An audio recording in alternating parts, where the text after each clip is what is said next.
to the fallen, leave me to be with the broken one last time before I go. Hold the last burning ember, let us never surrender. May we rise up to the call for the glory and the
Hey everybody, I'm Riot Brightmoon, here for the gameplay team on League of Legends, and I'm thrilled to welcome you all to Season 2022. Let's get things started with a quick recap of the changes we made this preseason.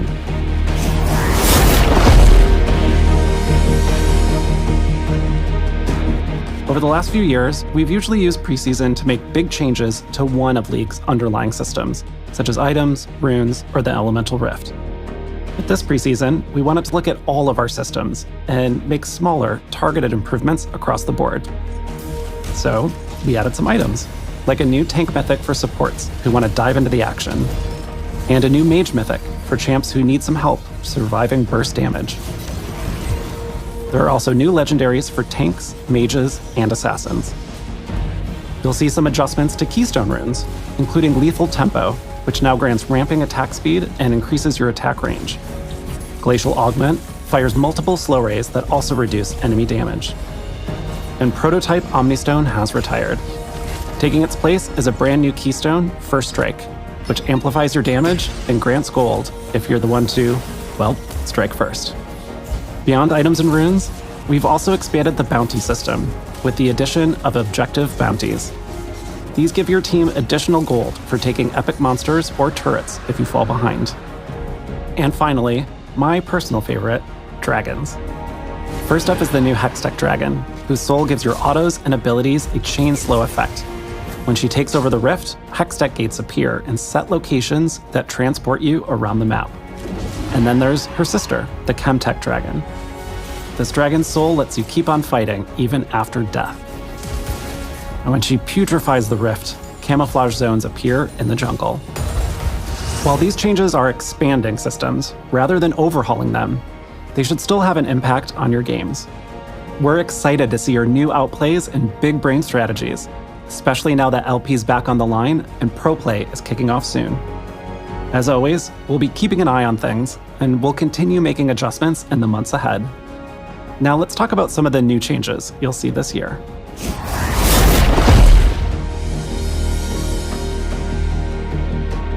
We've been talking about creating more ways to express your personality and achievements as League players for a while now.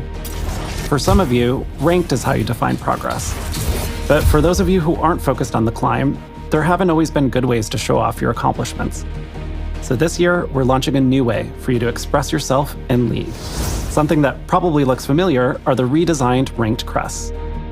But if you don't want to intimidate your friends with your challenger crest, or maybe your gold one doesn't really match your favorite icon, then we have good news.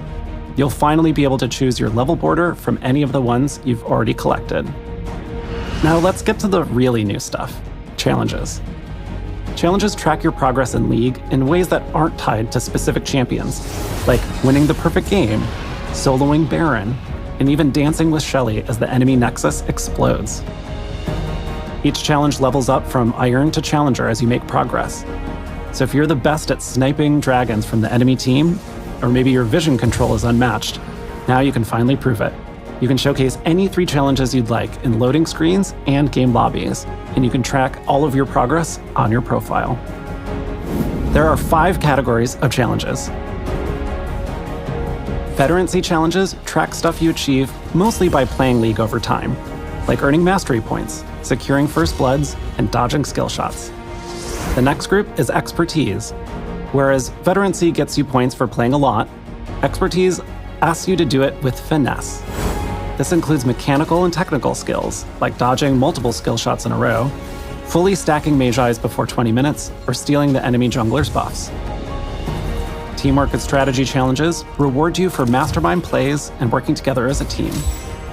Winning games with an open nexus, getting kills by roaming, like showing off the things you've collected, or maybe you just take pride in being a completionist, and the collection category is for you. Collection challenges include things like unlocking skins and summoner icons, rekindling Eternals, and even progressing through other challenges. And finally, imagination challenges track some of the more unique things you do in League. Hitting snowballs in ARAM, surviving a fight with a single digit of health, and taking down enemies in their own fountain are just a few examples. Like with individual challenges, your performance in each category also ranks up, from Iron to Challenger. So if you swear you're a mechanical god with moves like Mako, now you have a way to prove it. In addition to these 5 categories, there are also legacy challenges, which are earned by being part of historic League moments or are only progressible during set periods of time. Some challenges track your progress within each season, and there's even one that shows if you're a battle-scarred player who's been here since beta. The progress you make across all challenges feeds into your challenge crystal, which upgrades as you go. Certain challenges also come with regional leaderboards, which work a lot like the ranked ones. There's a limited number of Grandmaster and Challenger slots, so you'll need to keep making progress to hold on to that rank. Finally, you can show the world you've completed some of the more difficult challenges with titles, which are earned when you hit certain milestones. For example, winning a lot with an open nexus will earn you the title, the Comeback Kid. Other titles include KDA Player, Flame Horizon, and Unkillable Demon King. All of the identity changes will be rolling out over the next few months, and we'll continue adding more new challenges throughout the year. Before I go, I've got a quick note to share with you on Ranked this season. Last year, we softened the Ranked reset so that you'd start closer to where you ended the year before. But it ended up being a little bit too soft. Some of you who dove headfirst into Ranked started losing more LP than you were gaining because your rank overtook your MMR too quickly. And that sucks. This season, we're resetting ranks to a more traditional degree, and paired with tuning adjustments we made last year, your MMR and LP will stay closer together, making your climb smoother throughout 2022. That's all I have to share with you today. I hope the new year brings you a little joy, lots of LP, and endless fun with friends. Thank you so much for watching.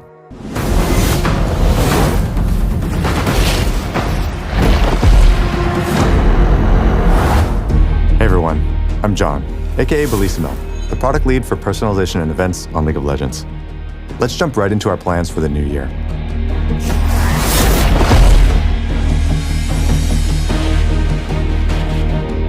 Okay, we've been talking about improving League's event passes for years, but it's actually happening in 2022, for real this time. This summer, we're launching a new event pass that should make your progress and rewards easier to follow. Event tokens are still at the heart of the system, but you'll earn from a new rewards track. Play matches and complete missions to make progress, and collect emotes, loot, and essences all along the way. Then, like today, convert your tokens for the rewards that you care about the most, like exclusive chromas or the event's prestige skin. Over the past year, we've experimented with some bigger adjustments, but something that we've heard from you all is that the power to choose your rewards with tokens is something you really like about League's event system. So rather than reinvent the wheel, we focused on making event progress clear and more satisfying. Now, if you were watching closely, you may have noticed a new type of essence in the reward track. Along with the new event pass, we're also going to be completely revamping League's mythic content, which includes Hextech skins, prestige skins, and gemstones. The new purple essence you saw is Mythic Essence, which will replace gemstones and prestige points as League's main rare currency moving forward. You'll be able to get Mythic Essence in all of the same places you get gemstones and prestige points today. And Mythic Essence never expires. When Mythic Essence launches in a few months, gemstones and prestige points will retire. Gemstones, on the other hand, will be automatically converted into Mythic Essence, so feel free to hoard them to your heart's content. You'll be able to use your Mythic Essence in the new rotating Mythic shop, which has an assortment of different goodies, but two main types of skins. We've consistently heard that Hextech skins just really aren't hitting the mark for a skin line that's supposed to be rare and valuable. So we've decided to introduce seasonal mythics. Seasonal mythics will have a new thematic each year. For 2022, we're developing Ashen Knights, where ancient warriors once fought to rid the world of magic, but instead witnessed their kingdom fall to ash, darkness, and ruin. Another thing we've heard from you all is that it sucks if you missed your chance to get a prestige skin for your main. Maybe you took a break from League or just didn't have the time to get Prestige Arcade Caitlyn. When the new Mythic shop launches, you'll finally have a second shot to unlock past Prestige skins. Each month, the Mythic shop will feature a new set of unvaulted Prestiges. You won't find the newest Prestige skins here, but once they've been out for at least a year, any Prestige can show up in the shop. There's also a special callout for 2018 and 2019 Prestige skins. Back then, once an event ended, those skins were only available through a lucky loot roll. There was no end-of-year chance to unlock them with prestige points. We're going to bring back prestige skins from 2018 and 2019, but to recognize the investment of the OG owners, we're creating an updated version of each of these skins, which will be free for everyone who already owns it. This updated version won't be available in the shop, and it's just a way for us to acknowledge your early commitment. We've heard that prestige skins sometimes feel like fancy gold chromas that just aren't worth the grind. So shortly after the new Mythic shop opens, we're going to be buffing the time and effort we put into prestige skins. This includes a unique splash art and brand new VFX, and other ways to accessorize your prestige skin that'll be released this year. Finally, we're also introducing a new feature called Loot Milestones, which give you bonus rewards from opening set amounts of loot. There are two types of milestones on the way. One is a repeatable track that you can complete over and over by opening Masterwork chests. The other is a one-time track with an exclusive prestige skin at the end of it, and is only available alongside smaller events without event passes. Our goal with all of these changes is to make League's Mythic content better for everyone, in terms of clarity, choice, and rewards. There's a lot more detail than what I'm mentioning here, so we'll also be releasing an explainer where you can dig into the nuts and bolts of everything.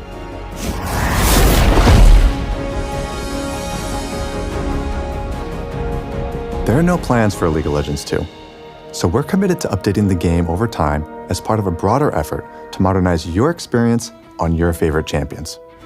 Last year, we shipped a major update to Caitlyn, modernizing her base skin, animations, and VFX, as well as most of her skins and splashes. This year, we'll be focusing on Ahri, one of our older yet most popular champs in League.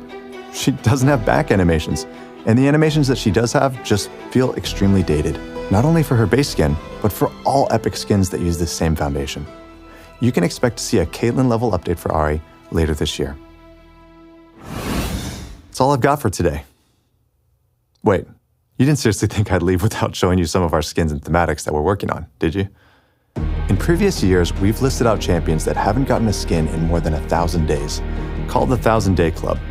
That list is pretty short today, but we want it to be gone for good.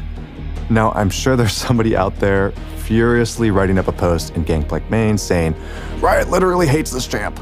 But hold up, let's look at the list of champs that are going to see some love this year.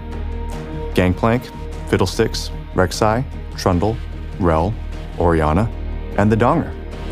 Of course, there will be more that aren't listed here, but if you're starving for a skin, hang in there. We know that you're counting the days, and we are too. Now, in terms of thematics, we're going to be revisiting a few popular ones this year, like High Noon, Star Guardians, and Bees. We're always looking for opportunities to bring back older universes in new ways. This time around, we found some inspiration looking at an old standalone skin and reimagining it in a world that could exist today. Set in a near future, dying Earth, humanity faces resource shortages and the deadly invasion of an ancient high-tech army. In one final attempt to save themselves, the world bands together to create their only hope for survival. A superpower warrior armed with incredible technology, the Battle Bunny. Anima Squad has everything you'd expect to see in a futuristic thematic, like sleek high-tech armor, powerful warriors, and cute animals. You'll also see a familiar face return in a new state-of-the-art outfit. Speaking of revamping old skins and thematics, we need your help choosing which thematic we should modernize next, similar to what we did with High Noon. So this week, you can vote for which thematic you want to see revamped the most, from Infernal, Gothic, or Arclight. Infernal is all about fire as a power fantasy. If we were to reignite this thematic, we'd want to deepen or expand what that fantasy looks like. Gothic is a thematic that we haven't touched in a decade, before thematics were even really a thing. So we'd really want to create a universe for it, on par with today's skin lines. And finally, there's Arclight. If Arclight wins, we'd want to magnify its core themes of divine light, justice, and order to make it feel even grander. You can vote for which thematic you'd most like to see revamped in the League client this week. Just like last year, even if the thematic you chose doesn't win, it doesn't mean that it's never coming back. Speaking of which, Monster Tamers, the third place in last year's thematic vote, will be coming out later this year. Finally, our first new thematic of the year will be a celebration of the Lunar New Year. Porcelain blends elegant traditional imagery with the ferocity and power of the tiger. In addition to Porcelain, we're also going to be revisiting a well-loved favorite this year. All right, fam, that's it for today. I can't express enough how thankful I am that I get to be here and represent the hard work of our teams. The only reason we're able to continue to invest into League year over year is because of you and your support. Thanks for playing.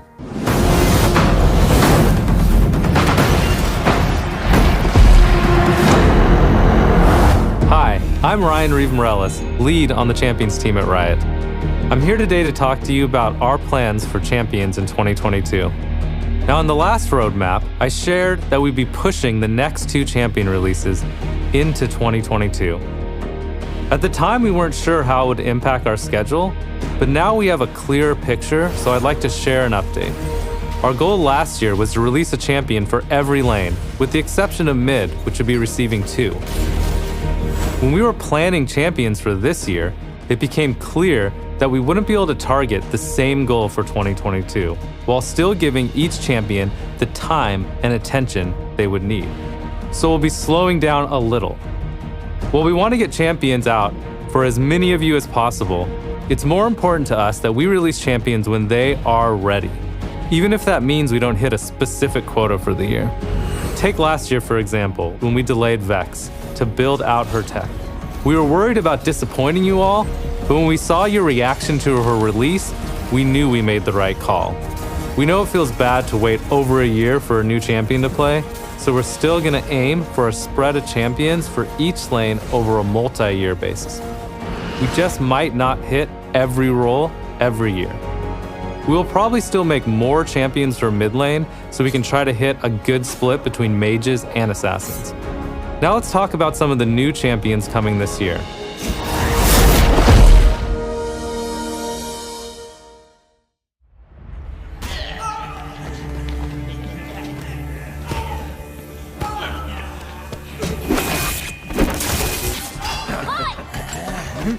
You wanna mess with him? You got to deal with me first.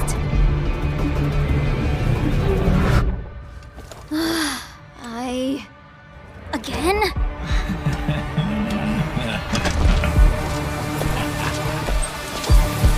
Oh, come on!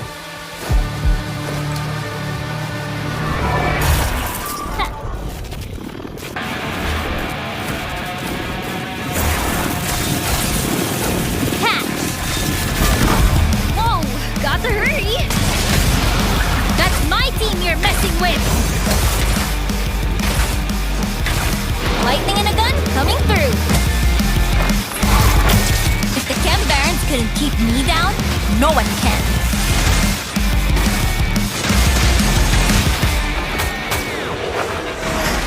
Just a little closer. Woohoo!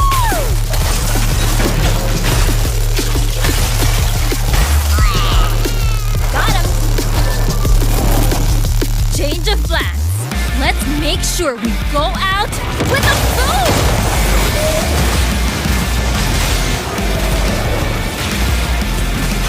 Wow, intense.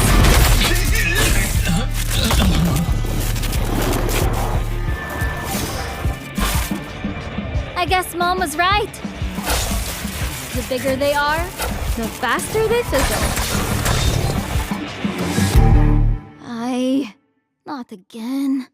So our first new champion this year is Zeri, an electrifying neon-colored ADC from Zaun.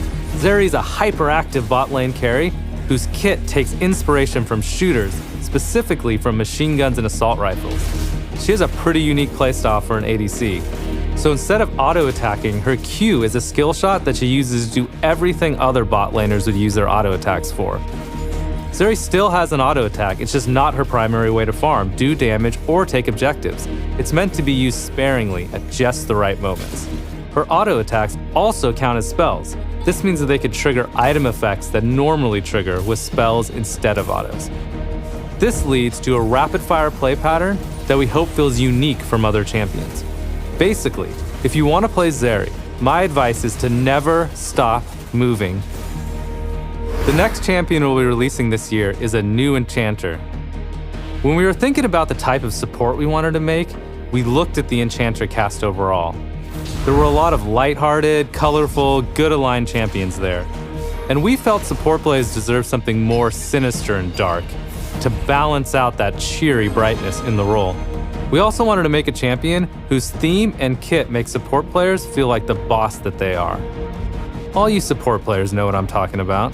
Those damage carries always get all the credit, but it's always been you, behind the scenes.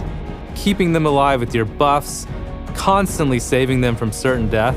How could they make all those sick plays without you? And if any of you support players out there know what I'm talking about, then I think you're gonna go berserk over this new enchanter. So after the new dark support,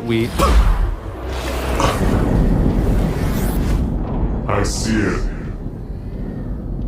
I see everything. The Lavender Sea.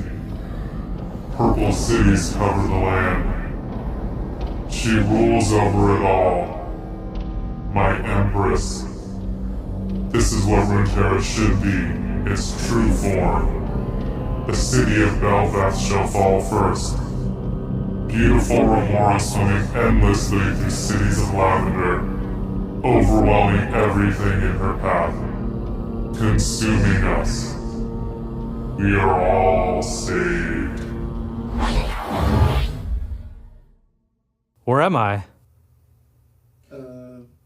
filming season start? You were kind of rambling. You okay? Yeah, I'm good. Where was I in the script? You were just getting ready to tell us about the new jungler? Oh, yeah, that's right. So after the new support, we've been hard at work on a terrifying new jungler who's ramping up to swarm the Rift later this year. I'll just leave it at that for now, since just talking about it is starting to bring back that uneasy feeling.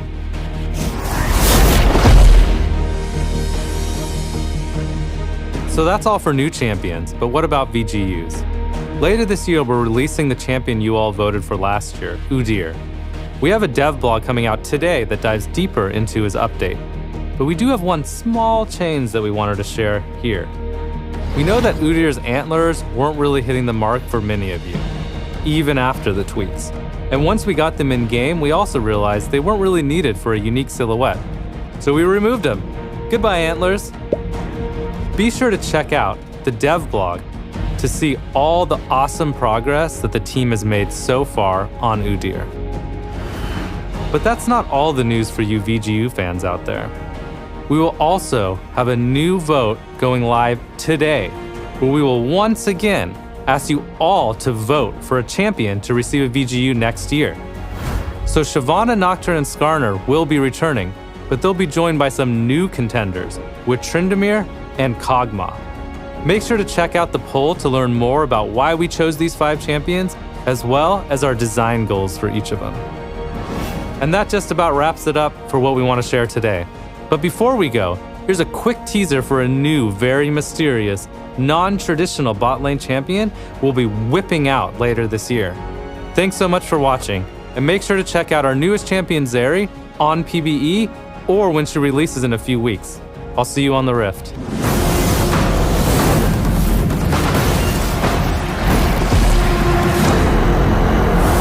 Hi, I'm Nazala Taha, Global Head of LoL Esports, and welcome to the 2022 season. Pro players around the world are busy preparing for another exciting year of competition, and we're coming off a pretty incredible ride together in 2021. We saw some fresh faces assert their dominance on the spring and summer stages, with 100 Thieves winning their first LCS trophy, and Mad Lions starting a wild run with their LEC win in the spring.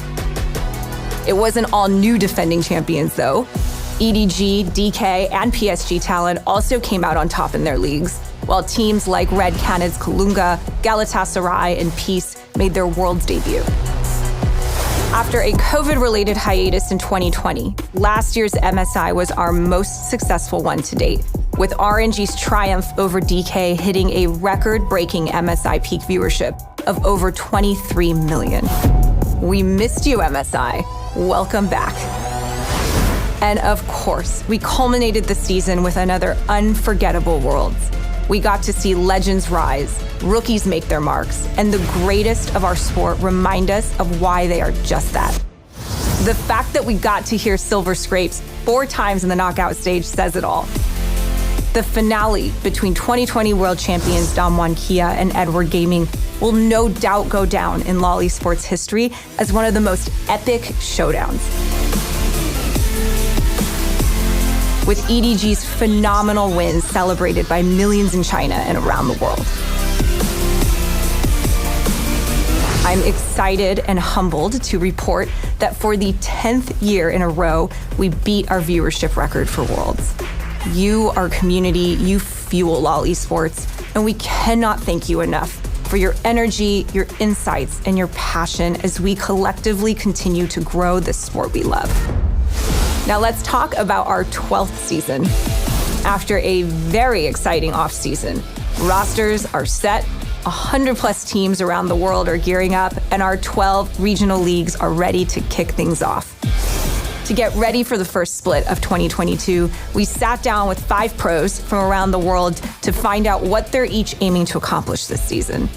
The full series will be released soon, but we have a sneak peek for you today. Let's take a look. They earned their spot to be here. All of that practice, all of those scrims, they are immediately my favorites for the title already.